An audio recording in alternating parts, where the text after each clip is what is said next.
आज हम देखेंगे second law of chemical combination, that is law of definite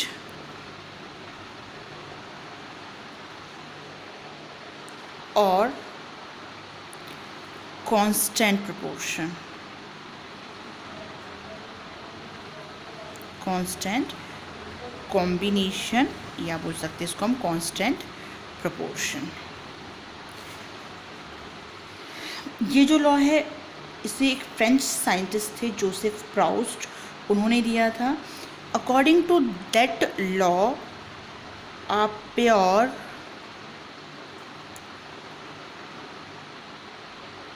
chemical compound always consists of the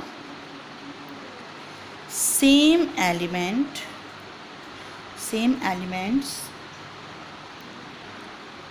combined together in a fixed or definite proportion by weight or by mass. According to that law, a pure chemical compound always consists of the same elements combined together in a fixed or definite proportion by weight or by mass. इसका मतलब कोई भी अगर कोई pure chemical compound, यहाँ हम compound की बात करें, कोई प्योर केमिकल कंपाउंड है तो वो क्या कंसिस्ट करेगा। अगर मान लो उसने कोई कंपाउंड हमेशा क्या करेगा, सेम एलिमेंट कंसिस्ट करेगा, तो जो एलिमेंट्स का कॉम्बिनेशन का रेशो होगा वो रेशो हमेशा कैसा रहेगा, फिक्स्ड रेशो रहेगा और डेफिनेट रेशो रहेगा। किसके कंसर्न में, वेट और मास के कंसर्न में। चाहे फिर आपने उस कंपाउंड को किसी भी मेथड से क्या हो गेन किया हो। फॉर एग्जांपल हम सबसे सिंपल चीज़ हमें डेली लाइफ के लिए रिक्वायर्ड थिंग है H2O, ठीक है। वाटर हमें डिफरेंट सोर्सेज से मिल सकता है। नंबर फर्स्ट है हमको रेन वाटर मिल सकता है, ठीक, रेन वाटर। नेक्स्ट जो हमारा नेचुरल मतलब जो नेचुरल क्या बोलना चाहिए, सोर्सेज होते हैं। नेचुरल सोर्सेज में आप यहाँ पे सारी चीज़ ले सकते हैं हम। नेचुरल सोर्सेज में लेक है, पॉन्ड है, रिवर्स है, उन सब से। Third thing, end product of reaction, end product of any reaction. इन सारी मेथड्स, इसके अलावा भी बहुत सारी मेथड्स हो सकती हैं। अभी अपन ज़्यादा डिस्कस नहीं करें, तीन ही दिख रहे, एक रेन वाटर, एक नेचुरल सोर्स से जो लेक, पॉन्ड, ओशन वगैरह से मिल रहा है वो, और जो एंड प्रोडक्ट हो किसी भी रिएक्शन का उनसे, उनके थ्रू हमको जो भी वाटर मिलेगा उसका फॉर्मूला हम क्या होगा, H2O ही होगा, ऑब्वियस सी बात है। तो यहाँ पे अगर हम हाइड्रोजन और ऑक्सीजन का रेशो देखें बाय वेट, हाइड्रोजन का एटॉमिक मास कितना होता है 1, और कितने एटम हैं इसमें 2 रेशो। ऑक्सीजन का एटॉमिक मास कितना होता है 16, तो कितना रेशो आ गया इसका 2:16, या इसको हम सिंप्लीफाई करें तो 1:8। ये रेशो हमेशा डेफिनेट रहेगा। हम इस रेशो को अपनी रिक्वायरमेंट के अकॉर्डिंग चेंज नहीं कर सकते, ठीक है। अगर ये रेशो चेंज हुआ इट मीन्स कि आपका कंपोनेंट चेंज हो जाएगा। तो according to law of definite और कांस्टेंट प्रोपोर्शन और कांस्टेंट कॉम्बिनेशन, जो भी कंपाउंड हम गेन करें, चाहे वो हम किसी भी मेथड से गेन करें, उसके जो रिएक्टिंग कंपोनेंट होते हैं, जिन भी सब्सटेंस से मिलकर वो बन रहा है, जो भी एलिमेंट्स उसमें कंबाइन हो रहे हैं, उन एलिमेंट्स का जो कॉम्बिनेशन का रेशो होगा वो रेशो ऑलवेज कैसा होगा, एक डेफिनेट रेशो, एक डिफाइंड रेशो होगा। अब यहाँ पर हम इससे रिलेटेड कुछ न्यूमेरिकल सॉल्व करते हैं।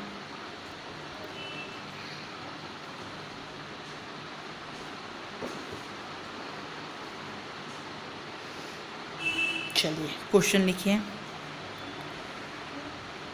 The mass of copper oxide obtained by heating 2.16 gram of metallic copper with nitric acid and subsequent ignition was found to be 2.7 ग्राम। ठीक है, नेक्स्ट इसका step. In another experiment 1.15 gram of copper oxide on reduction gives 0.92 gram of copper. Show that these data illustrates the law of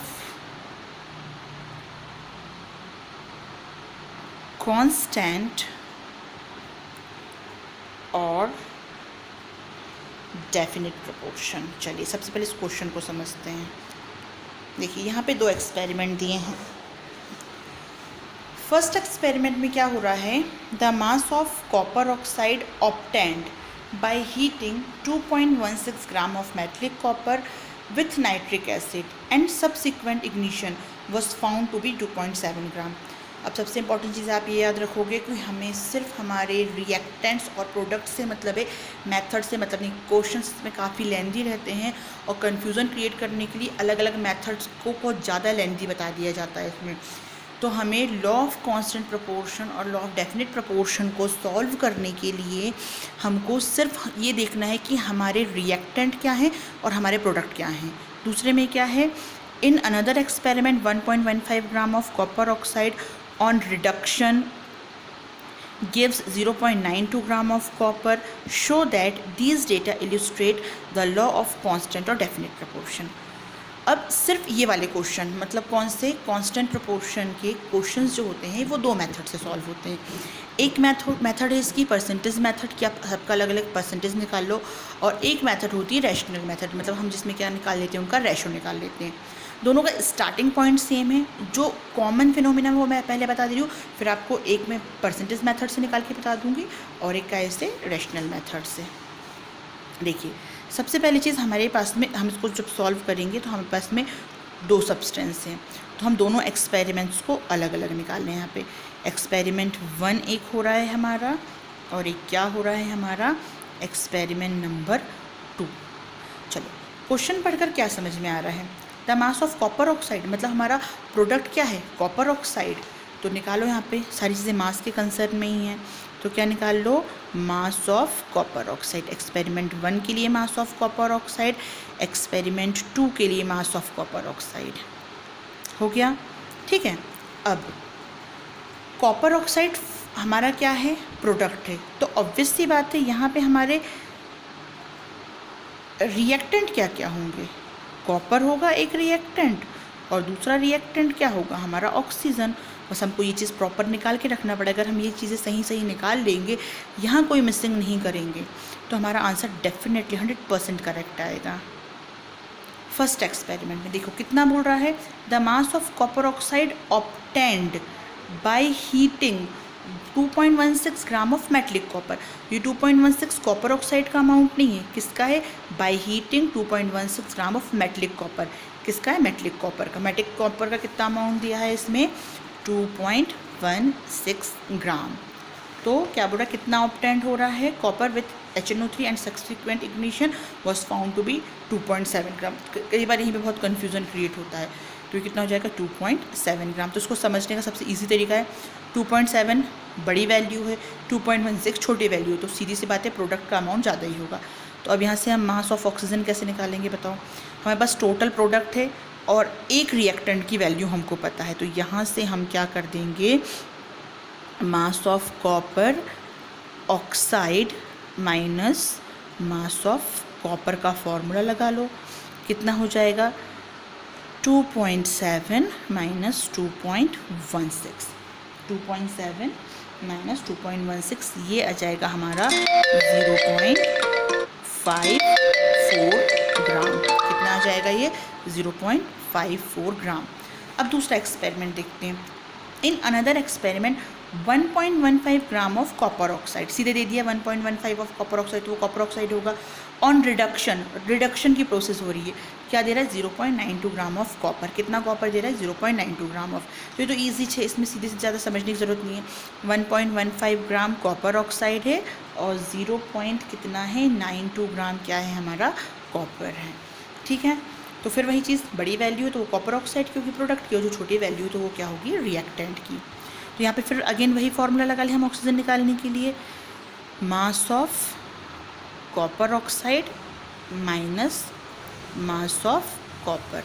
तो copper oxide कितना है यहाँ पे 1.15 minus copper कितना है 0.92, तो ये नियरली कितना आ जाएगा हमारा 0.23 ग्राम। ठीक है, इतना हमारा कॉमन रहेगा। अब हम फर्स्ट मेथड इम्प्लीमेंट करते हैं इसके ऊपर। First method is percentage method. Percentage method में एक्सपेरिमेंट 1 को सॉल्व करो। क्या करेंगे, जो दोनों हमारे रिएक्टेंट हैं उन रिएक्टेंट के क्या निकाल देंगे हम यहाँ पे परसेंटेज। तो परसेंटेज ऑफ कॉपर कैसे निकालते हैं परसेंटेज, जितना उसका अमाउंट है वो अपॉन जितना टोटल अमाउंट है वो इंटू 100। निकालिए कितना निकलेगा। फिर निकालेंगे हम परसेंटेज ऑफ ऑक्सीजन। ऑक्सीजन कितना पार्ट कंटेन कर रहा है 0.54 और टोटल कितना है इसमें 2.7 और इसको कर लो 100। सॉल्व करो इसको, तो इसको कैलकुलेट कर लेंगे। कैलकुलेट करेंगे जब आप, तो ये अप्रॉक्स निकलेगा 80% और ये कितना निकलेगा आपका 20%। ये निकल गया हमारा एक्सपेरिमेंट 1 में कॉपर का परसेंटेज एंड हमारा काय का परसेंटेज ऑक्सीजन। अब हम निकालते हैं एक्सपेरिमेंट नंबर 2 में परसेंटेज मेथड का ही इम्प्लीमेंट करेंगे। एक्सपेरिमेंट नंबर 2, एक्सपेरिमेंट नंबर 2 में वही निकालो percentage of copper. Experiment number 2 में कॉपर का वेट कितना है 0.92, टोटल कितना है 1.15 इंटू 100, ये आप निकालेंगे इसको। फिर percentage of oxygen second experiment, oxygen कितना पार्ट कंटेन कर रहा है 0.23 और टोटल कितना है 1.15 इंटू 100, इसको कैलकुलेट करके निकालिए। ठीक है, निकाल लीजिएगा। ये भी आएगा 80% और ये कितना आएगा 20%। तो यहाँ पर देखिए, जो हमने फर्स्ट एक्सपेरिमेंट को पूरा सॉल्व किया था, मतलब ये तो हमारा कॉमन है दोनों मेथड के लिए, उसके बाद हमको ये करना है। फर्स्ट एक्सपेरिमेंट के लिए कॉपर का परसेंटेज कितना आया 80, ऑक्सीजन का परसेंटेज कितना आया 20, और जो हमने सेकेंड एक्सपेरिमेंट सॉल्व करा उस सेकेंड एक्सपेरिमेंट भी ऑक्सीजन का परसेंटेज कितना आया हमारा 20 और कॉपर का परसेंटेज कितना आया 80। जब दोनों ही एक्सपेरिमेंट में जो रिएक्टेंट है उनका परसेंटेज सेम आ रहा, मतलब वो सेम पार्ट क्या कर रहे हैं वहाँ पे कंटेन कर रहे हैं, तो ये जो क्वेश्चन है ये किसको फॉलो कर रहा है, लॉ ऑफ डेफिनेट प्रोपोर्शन को। अब दूसरी मेथड बहुत ईजी है, इसको हम बोलते हैं रैशनल मेथड। ठीक है, रैशनल मेथड को हम देखते हैं। यहीं पर हम 2 पार्ट करके एक्सपेरिमेंट 1 और 2 को सॉल्व कर लेंगे। एक्सपेरिमेंट 2, तो यहाँ हम देखेंगे सिंपल इन कॉपर ऑक्साइड, हमें रेशो निकालना है किनका, रिएक्टेंट्स का। यहाँ पे भी ले लो इन कॉपर ऑक्साइड। तो अपन या तो कॉपर वर्सेस ऑक्सीजन ले लो या ऑक्सीजन वर्सेस कॉपर ले लो, उसमें कोई दिक्कत नहीं। बस ये याद रखिएगा दोनों एक्सपेरिमेंट पे आपको एक जैसा लेना है। जैसे हम यहाँ पे ले लेंगे मास of copper by mass of oxygen, तो आपको यहाँ पर भी क्या लेना पड़ेगा, मास of copper by mass of oxygen. इसको बस आप रिवर्स नहीं करेंगे कि यहाँ कॉपर वर्सेस ऑक्सीजन ले ली तो यहाँ ऑक्सीजन कॉपर, तो वो उल्टा हो जाएगा। जो यहाँ लेंगे वही यहाँ लेना है। तो कॉपर का अमाउंट कितना है हमारे पास में फर्स्ट वाले एक्सपेरिमेंट में 2.16, और ये कितना है हमारे पास में 0.54, और ये सेकेंड एक्सपेरिमेंट में कितना है, सेकेंड एक्सपेरिमेंट में है 0.92, और ये कितना है, ये है हमारा 0.23।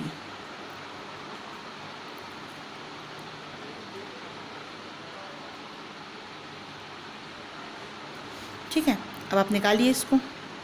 एग्जैक्टली दोनों की वैल्यू कितनी आएगी, 4। दोनों का रेशो सेम आ रहा है। जब रेशो सेम आ रहा है इट मीन्स ये क्या फॉलो करता है, लॉ ऑफ डेफिनेट प्रोपोर्शन को।